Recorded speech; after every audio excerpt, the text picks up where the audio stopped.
कि जब हम बोल रहे हैं मैसेंजर का रोल है, तो ये हम सब कोई आंकलन नहीं कर रहे हैं। जो उन्होंने एक्स पे पोस्ट डाली पाकिस्तान प्राइम मिनिस्टर के मीडिया स्टाफ ने, उसमें लिखा हुआ था, क्लियर लिखा हुआ था, it is a draft post for PM Pakistan.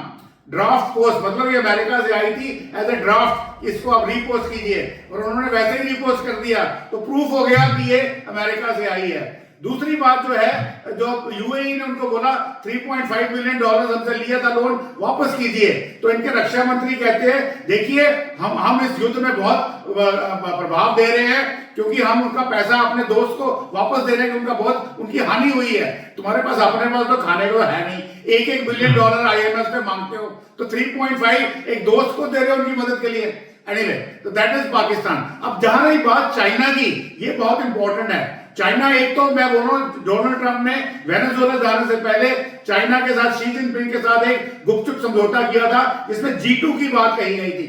G2 के अंदर चाइना को बहुत सारी प्रेफरेंसेस दी गई थी, बहुत सारी सैंक्शंस हटाई गई थी, और उनको मैंने बोला जो उनकी ड्राफ्ट स्ट्रेटेजी आई थी दिसंबर 25 में, उसमें व्हील तरीके से लिखा था कि आप हमारे यहाँ हस्तक्षेप मत कीजिए, हम आपके यहाँ ताइवान में नहीं करेंगे।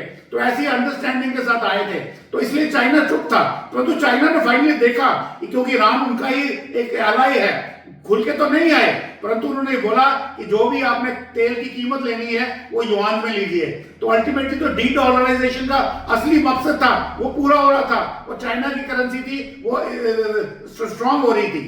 तो परंतु वो करते करते अल्टीमेटली मैंने बोला हालत ये आ गई है कि अगर ईरान स्ट्रेट ऑफ हॉर्मुज को रोकता है तो अमेरिकन भी उसको रोकेंगे, तो बंद हो जाएगी, तो चाइना के जो युआन हैं वो आने बंद हो जाएंगे। इसलिए चाइना ने ईरान को बोला कि देखिए आप सीज फायर टेबल पे आने के लिए प्लीज मान जाइए, और उनको आने के लिए बोला है। परंतु आगे क्या निकलेगा पता नहीं है। जो सिचुएशन है बहुत ही ग्रिम है, बहुत बम्पी रोड है, और एक जैसा कि संजीव जी ने बोला वैश्विक खतरा है पूरी मानवता के लिए। तो अब चाइना खड़े खड़े अपना रोल देख रहा है और कैसे उसमें कितना उसको भुना सकता है, तो यही मैं बोलूंगा।